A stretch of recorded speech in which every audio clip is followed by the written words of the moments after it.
Selamat pagi Pak. Apa kabar Pak? Baik, Pak, begini Pak, ada tugas dari pendidikan guru penggerak untuk mewawancarai beberapa kepala sekolah terkait pengambilan keputusan. Bolehkah saya mengajukan beberapa pertanyaan Pak? Baik Pak, begini Pak, selama ini bagaimana di sekolah Bapak yang Bapak pimpin? Apakah pernah ada di suatu kondisi ada mengambil keputusan yang mengandung dilema yang sama-sama mengandung kebaikan? Ada tidak Pak? Sekali ada terjadi seperti itu. Contohnya untuk mengambil suatu keputusan di sekolah itu sering terjadi perbedaan pendapat, ya, perbedaan pendapat antara guru si A dengan guru si B. Tapi dilema itu bisa kita selesaikan dengan arif bijaksana apabila setelah misalnya kita mensosialisasikan, menerangkan, bisa misalnya mengalahkan itu pendapat yang benar terhadap antara etika, ya, etika. Jadi setelah mana yang terbaik di sekolah itu, ya secara etikanya, contoh penyampaian bahasa, dari situ bisa saja kalah yang benar daripada dengan tutur kata yang santun dan yang bisa mengena kepada hati daripada masing-masing guru, kira-kira begitu. Sehingga bisa disimpulkan yaitu suatu kesimpulan atau pendapat secara umum, secara arif dan bijaksana setelah kita menerangkan dengan bagus terhadap guru yang bersangkutan, terhadap guru yang mempunyai perbedaan pendapat. Jadi penjelasan Bapak ada masalah ya Pak ya? Ada. Iya. Saja terjadi. Baik Pak, begini Pak, di modul yang saya pelajari ada dua keputusan, yaitu dilema etika dan rujukan moral. Nah contohnya Pak, dilema etika itu kebenaran melawan kebenaran, rujukan moral itu kebenaran melawan kesalahan.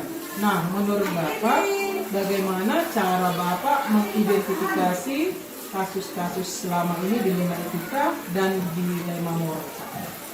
Ya, terima kasih dulu. Masalah dilema etika itu, setelah seperti yang tadi itu kita katakan itu, ada itu masalah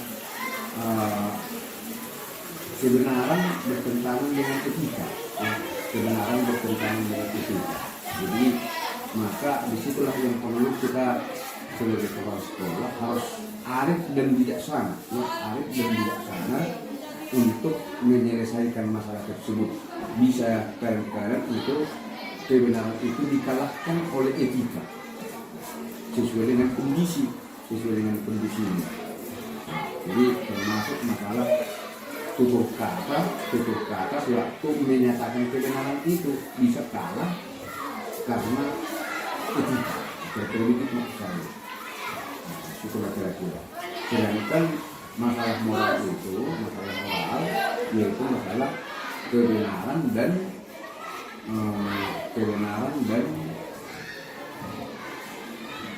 kesalahan, ya, kebenaran dan kesalahan. Jadi justru di sini kita itu harus bisa menganalisa persoalan itu bagaimana dia, apa yang terbaik, ya, menurut sekolah itu, menurut unit itu. Jadi itulah persoalan yang sering dihadapi untuk membuat suatu kesimpulan atau keputusan di sebuah unit, sebuah sekolah. Baik Pak. Hal yang Bapak anggap efektif dalam mengambil keputusan dilema seperti apa Pak? Nah, yang paling efektif, karena keputusan umum yang sudah bisa diterima oleh seluruh elemen dari sekolah itu bisa diterima oleh seluruh elemen. Maka menurut saya itu yang terbaik. Kalau sudah bisa diterima stakeholder dari seluruh sekolah itu, baik guru, baik pegawai, baik itu orang tua siswa, baik itu siswa dan lain sebagainya. Bagaimana yang terbaik di sekolah itu. Jadi itulah namanya penyelesaian secara musyawarah untuk mencapai suatu muka. Kira-kira begitu. Nah, misalnya sering ini terjadi suatu perdebatan penentuan lulus tidak lulus misalnya. Sering terjadi masalah persoalan yang tadi. Contoh ada siswa yang sangat dulu, ya sangat dulu. Secara kebenaran dia kan harus dikalahkan. Tapi secara etika kita itu itu latar belakang daripada si anak, latar belakang daripada orang tua, maka harus ditolong sehingga bisa misalnya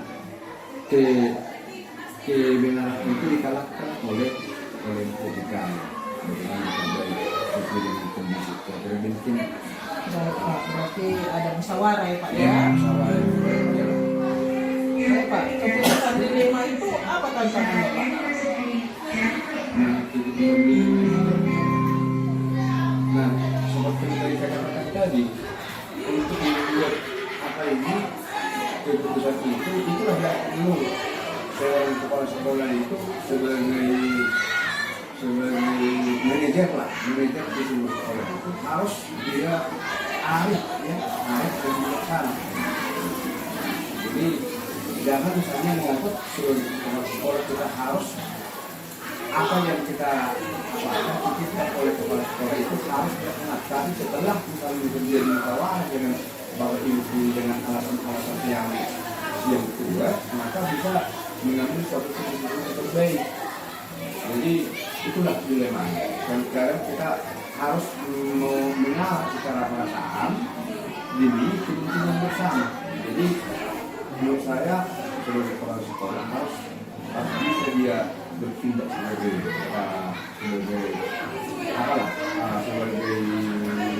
manajer di sekolah tersebut.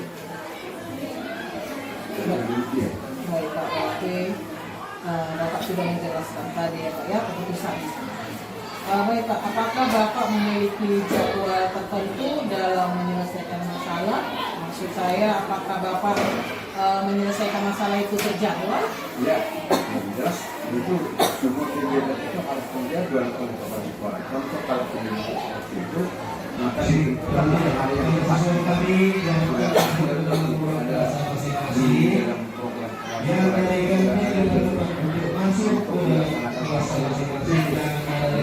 yang jelas ada terjadwal, harus terjadwal lagi. Apakah ada faktor-faktor yang selama ini dapat mempermudah permasalahan? Faktor yang mempermudah, faktor-faktor yang mempermudah itu, menurut saya itu ada pendekatan secara persuasif secara persuasif bagaimana nanti persoalan itu bisa cepat selesai. Didekatilah secara persuasif supaya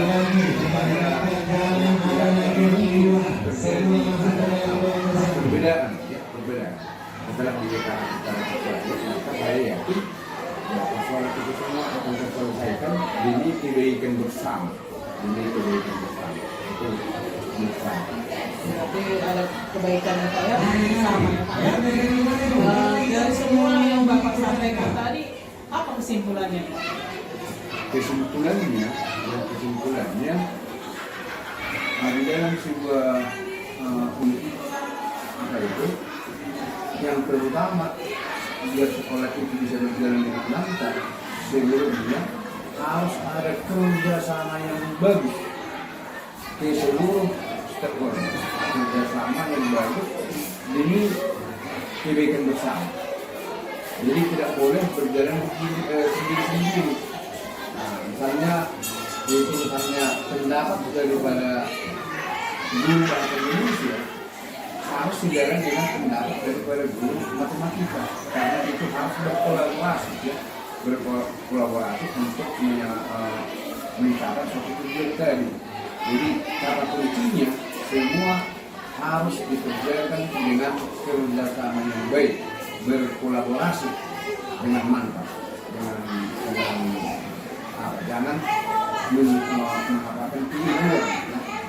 Jadi sekolah kita ini dulu bisa nanti harus oleh semua, bukan hanya oleh saya, jadi oleh harus semua, baik kita usaha, sebagai guru, kita untuk mengajar di kelas harus didukung oleh satu usaha, misalnya menyiapkan itu apa yang dibutuhkan contohnya alat peraga, mempersiapkan alat peraga, menyiapkan itu misalnya angket-angketnya misalnya yang perlu misalnya dibutuhkan di kelas, daftar kelas dan lain sebagainya harus dipersiapkan lebih dulu sehingga pekerjaan guru itu lantas nanti di ruang belajar.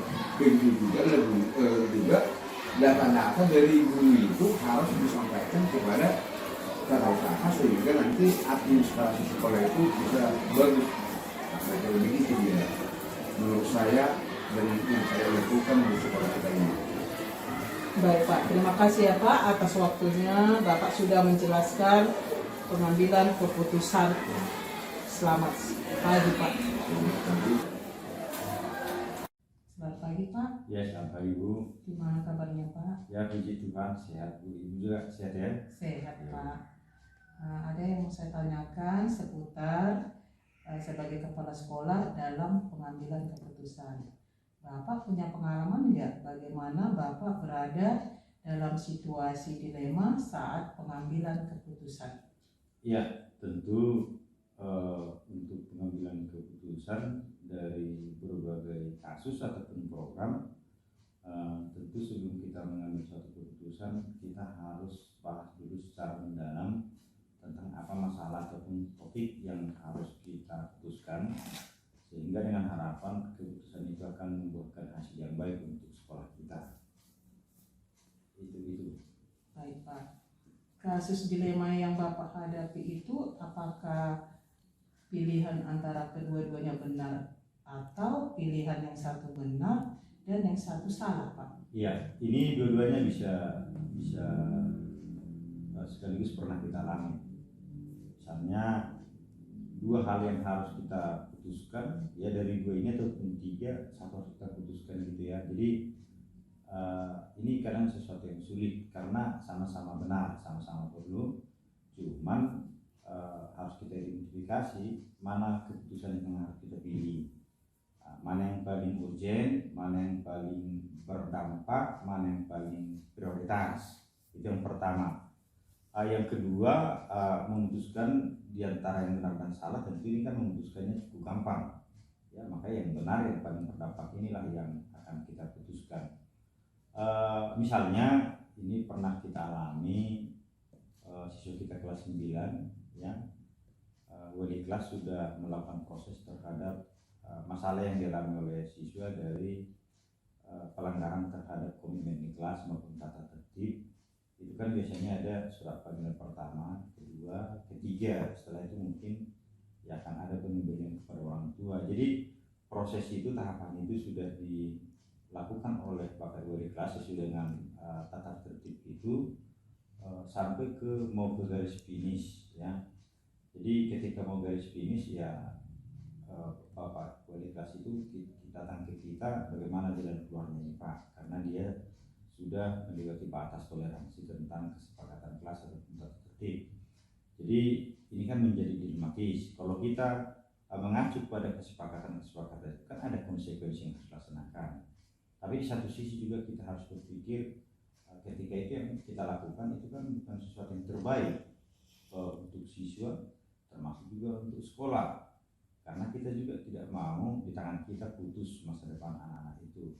Akhirnya kita rapat dengan guru, kita datangkan siswanya bahkan ke orang tuanya.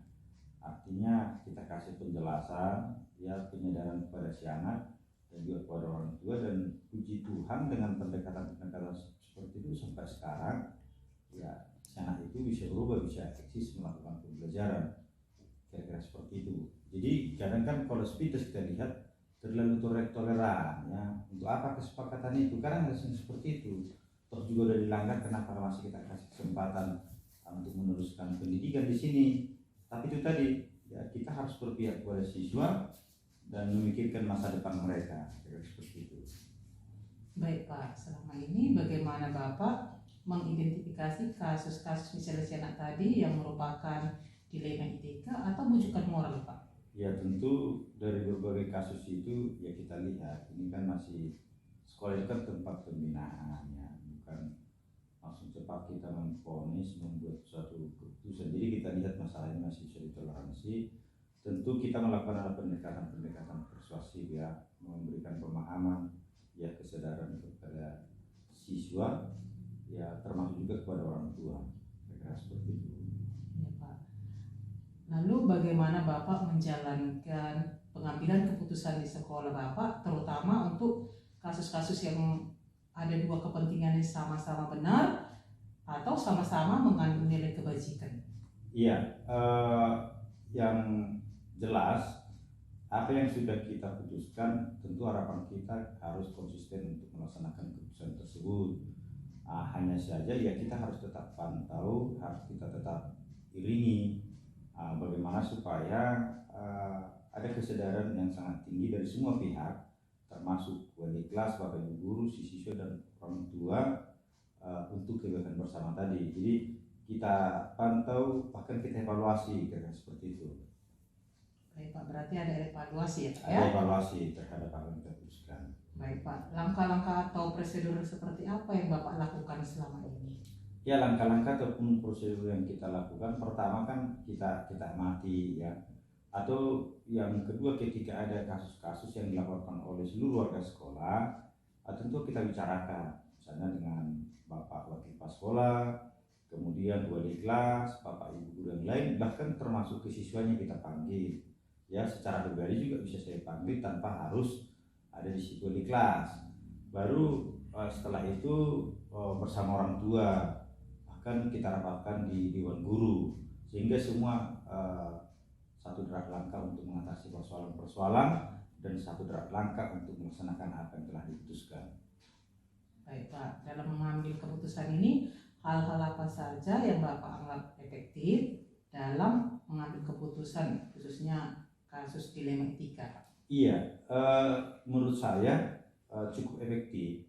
Kenapa efektif saya katakan? Karena memang selalu kita berkolaborasi dengan semua warga sekolah, dengan wakil kepala sekolah, dengan bapak ibu guru, bahkan dengan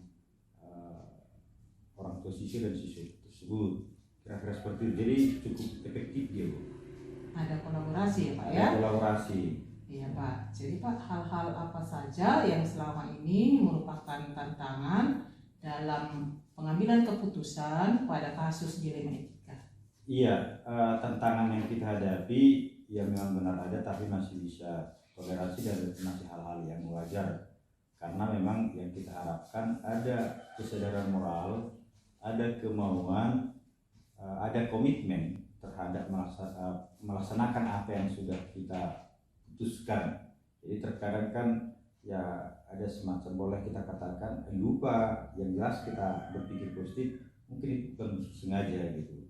Wajar untuk sebagai manusia, kira-kira seperti itu, masih sudah ditoleransi lah, Bu. Ya Pak, ada toleransi ya Pak Iya, ya? masih ditoleransi lah. Ya. Lalu Pak, ketika Bapak ada kasus seperti ini, ada tidak jadwal tertentu untuk menyelesaikan kasus dilema etika ini? Apakah Bapak langsung menyelesaikannya di tempat atau memiliki jadwalnya tersendiri seperti itu Pak? Bentuk prosedur apa yang Bapak jalankan? Iya, jadi biasanya kalau mengatasi masalah itu ada beberapa tindakan. Pertama ada pencegahan, tindakan preventif, ada represif, ya. Tapi melihat kasusnya juga. Kalau hal-hal yang kecil mungkin bisa kita tegur, kita berikan pemahaman. Tapi kalau di sekolah kita ini memang ada rapat mingguan, evaluasi mingguan, ada semacam briefing ataupun koordinasi. Jadi di situ kita evaluasi kejadian-kejadian kental yang kita lalui mulai hari Senin sampai hari Sabtu. Jadi di sininya kita evaluasi, ya masing-masing bapak ibu guru menyampaikan apa persoalan-persoalan yang dihadapi di lingkungan sekolah kita. Baru apa yang mau kita lakukan ke depan. Jadi mingguan ada, tapi itu tadi kalau misalnya hal-hal yang ringan ya bisa langsung kita tegur, kita selesaikan di situ. Berarti ada mingguan, kalau ada langsung di situ bisa langsung kita tegur ya Pak Iya, ya. iya. Baik Pak, selanjutnya faktor-faktor apa yang selama ini mempermudah atau membantu Bapak dalam mengambil keputusan khususnya dalam kasus dilema etika Pak? Iya, yang mendukung itu tadi ya kebersamaan kolaborasi seluruh warga sekolah itu, maka kita harus menjalin komunikasi yang baik dengan wakil kepala sekolah, dengan bapak ibu guru wali kelas, bahkan dengan siswa, bahkan dengan orang tua. Komite juga kita berdayakan, ya bahkan ya seluruh warga sekolah lah kita jalin komunikasi. Berarti ada kolaborasi ya Kolaborasi Pak ya? juga itu. Iya. Terakhir Pak, dari semua hal yang telah Bapak sampaikan, pembelajaran apa yang dapat Bapak petik dari pengalaman Bapak dalam mengambil keputusan dilema etika ini Pak? Kesimpulannya? Iya, yang jelas barangkali sering terdengar bahwa guru itu adalah pengalaman yang paling berharga ya. Jadi biarlah ini menjadi bahan refleksi ataupun perenungan dan sekaligus pembelajaran untuk yang akan datang ketika ada kasus-kasus, ya bagaimana kita menyelesaikannya, ya bagaimana kita memutuskan, tentu untuk kita laksanakan bersama. Dan kita harapkan ini harus bermuara ataupun orientasinya adalah untuk kepentingan seluruh warga sekolah, terutama kepada si siswa. Ya kita harapkan bahwa seluruh siswa itu ya benar-benar harus terbina, layanan pendidikan harus terlaksana dengan baik, masalah-masalah kita selesaikan dengan baik, sehingga harapan kita ya kalau udah mulai dari kelas 7 ya sampai harus ke garis finish mereka, jangan sampai putus di tangan kita. Jadi kita harus mengambil keputusan-keputusan yang berpihak kepada siswa dan juga kepada bapak ibu yang lain untuk kepentingan bersama, kira-kira seperti itu. Oke Pak, terima kasih atas informasinya ya Pak ya. Semoga kedepannya Bapak semakin sukses lagi menjadi seorang pemimpin yang bisa mengambil keputusan yang berpihak kepada murid. Terima kasih banyak ya Pak. Sama-sama Bu.